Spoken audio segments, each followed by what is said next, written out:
بسم اللہ الرحمن الرحیم الحمد لأہلہ والصلاة علی اہلہا۔ ماہ مبارک رمضان کی دعاؤں کا سلسلہ، اور آج ہم تلاوت کر رہے ہیں 13ویں شب کی دعا۔ بسم اللہ الرحمن الرحیم۔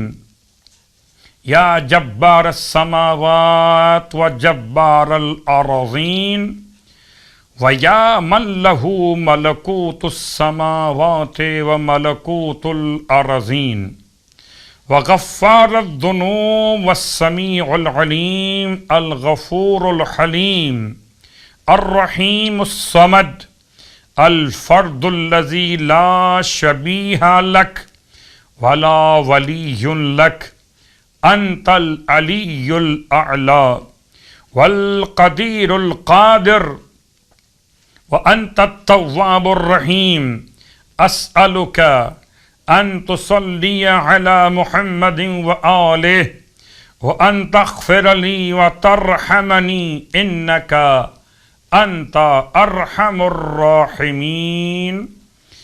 اور شب کی دعا کی تلاوت کے بعد 13ویں شب کی نماز مولائے کائنات علی ابن ابی طالب علیہ السلام کی روایت فرماتے ہیں 4 رکعت نماز پڑھی جائے 13ویں شب میں، 2 رکعت کر کے۔ اس کی ہر رکعت میں سورہ الحمد کے بعد 25 مرتبہ سورہ قل هو اللہ احد یعنی سورہ اخلاص کی تلاوت کی جائے۔ امام فرماتے ہیں جو شخص 13ویں شب میں یہ نماز پڑھے گا، پروردگار عالم اسے پلے صراط پر سے بجلی کی طرح سے گزار دے گا۔ پروردگار پلے صراط کی مشکلات ہر مومن اور مومنہ کے لیے آسان فرمائے بحق امیر المومنین علیہ السلام۔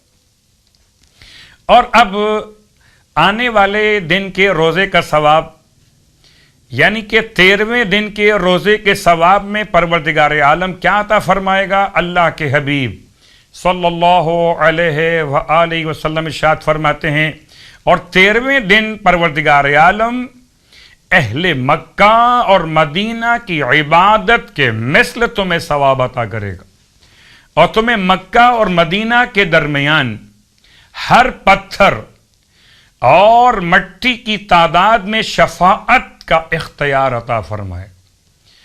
مکۃ المکرمہ مدینہ منورہ کے مابین جتنے پتھر پائے جاتے، جتنے ریت کے ذرات پائے جاتے، ان کی تعداد کے برابر تمہیں روز قیامت لوگوں کی شفاعت کا اختیار دے گا۔ اب آئیے 13ویں دن کے دعا کی تلاوت کیجیے۔ بسم اللہ الرحمن الرحیم۔ اللہم طہرنی فیہ من الدنس والاقذار وصبرنی فیہ علی کائنات الاقدار ووفقنی فیہ للتقى وصحبت الابرار بعونک یا قرۃ عین المساکین۔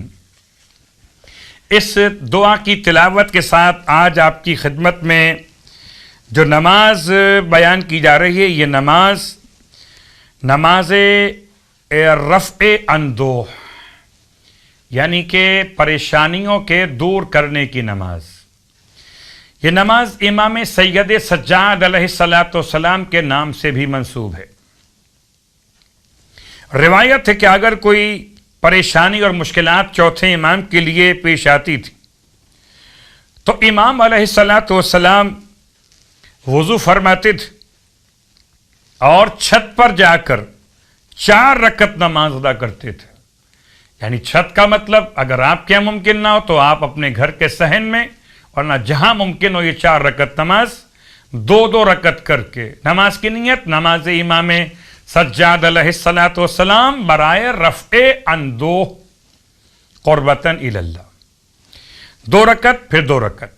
رکعت اول میں الحمد کے بعد سورہ زلزال کی تلاوت، رکعت دوم میں الحمد کے بعد سورہ اذا جاء نصر اللہ کی تلاوت، اس کے بعد 2 رکعت نماز، رکعت سوم میں الحمد کے بعد سورہ کافرون کی تلاوت، اور اس کی آخری رکعت میں یعنی رکعت چہارم میں الحمد کے بعد سورہ توحید کی تلاوت. یہ دو رکعت کر کے 4 رکعت نماز مکمل امام فرماتے تھے. اس کے بعد اپنے سر مقدس کو جانب آسمان اٹھا کر خدا سے دعا مانگتے تھے کہ پروردگار دروازے آسمان کے کھول دے، اپنی رحمت کے دروازے کھول دے، آسانیاں عطا فرما دے، اپنی رحمت کو نازل فرما دے. پروردگار تجھے تیرے ان ناموں کا واسطہ جن کے ذریعے سے تو مشکلات کو دور فرما دیتا ہے، اور ان ناموں کا واسطہ کہ جن کے ذریعے سے تو اہل قبور پر اپنی رحمتیں نازل فرماتا ہے. پروردگار محمد اور آل محمد پر اپنی رحمت اور درود نازل فرما اور میری حاجتوں کو روا فرما. امام فرماتے ہیں اگر کوئی بھی اس طرح سے اس نماز اور اس عمل کو انجام دے تو پروردگار عالم اس کے قدم کے اٹھانے سے پہلے اس کی حاجتوں کو پورا فرما دیتا ہے. پروردگار بحق امام سجاد علیہ السلام تمام اہل ایمان کی حاجات شرعیہ کو پورا فرمائے.